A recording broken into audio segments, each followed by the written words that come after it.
Ito mga pot. Yan mo na.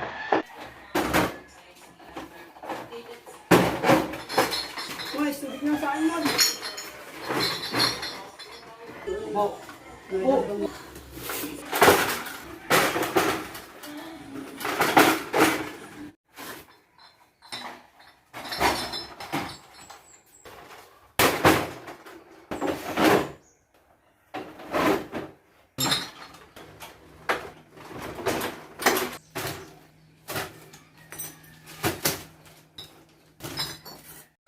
Good morning guys, and good morning Kasari. Welcome back to my YouTube channel.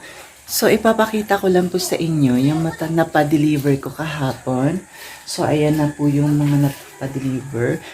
So ayan na po yung soft drinks. Tapos dito naman po yung Red Horse Beer. Ito po yung lemon, Mega RC, tsaka Mega Fruit Soda. Tapos, ito naman po yung maliliit na soft drinks na fruit soda. Tapos, lemon, tsaka RC Cola. So, dito po yung maliliit.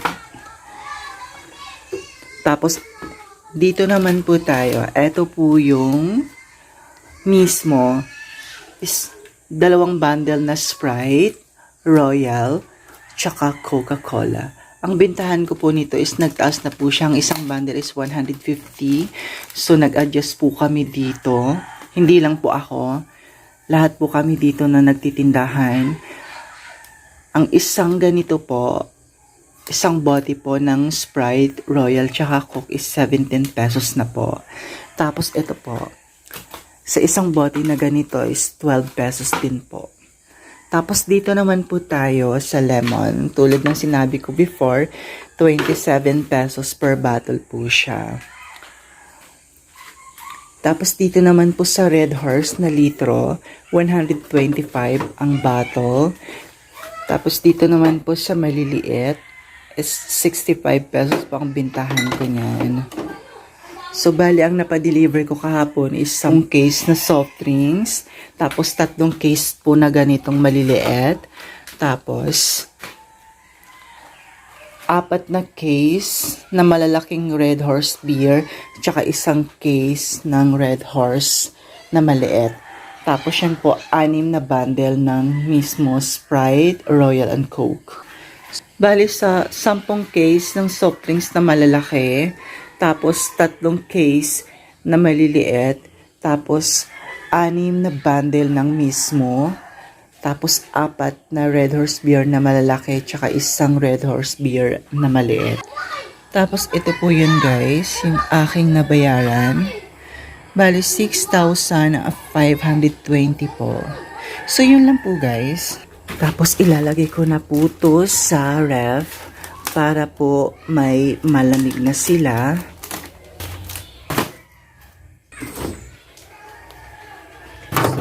Dito ko siya ilalagay sa chiller sa pinakababa. Kasi ano, mas madaling lumamig dito. Sa pinakababa. Yan, Sprite.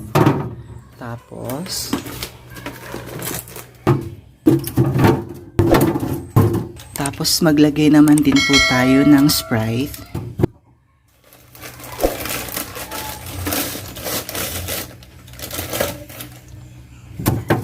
Ayan, puno na po siya. Hindi ko na po nailagay yung Royal, pero gagawan po natin yan ng paraan.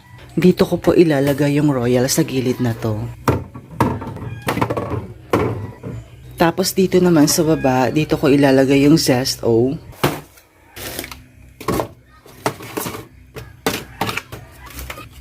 Tapos ito naman po ilalagay natin sa taas kasi wala na rin pong laman. Ayan po, empty na po siya dito. So kailangan po natin siyang lagyan kasi marami pong naghahanap kasi tag-init na po ngayon, summer.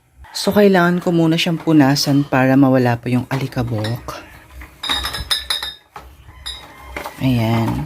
Mamaya pupunasan ko siya ng maayos para pag nilagay siya sa loob ng ref, wala po siyang alikabok. Alalahanin po natin kailangan malinis po ang mga bote para hindi po magkaroon ng kontaminasyon pag nailagay na po natin siya sa loob ng ating ref at hindi rin po madudumihan yung ref natin.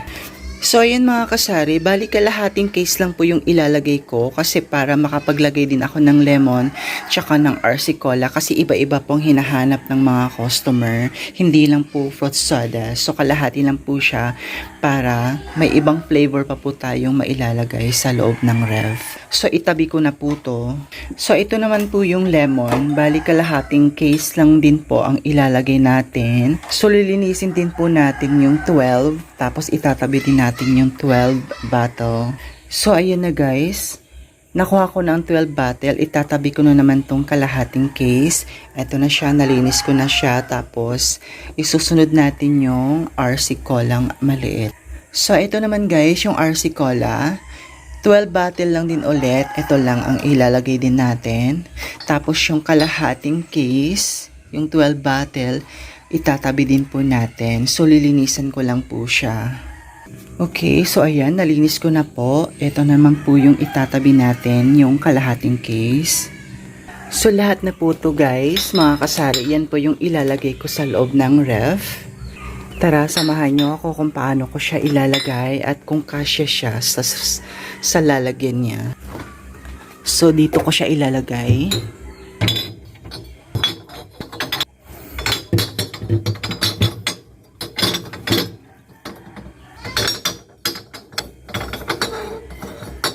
Ito naman po yung cobra ko, 3 piraso na lang.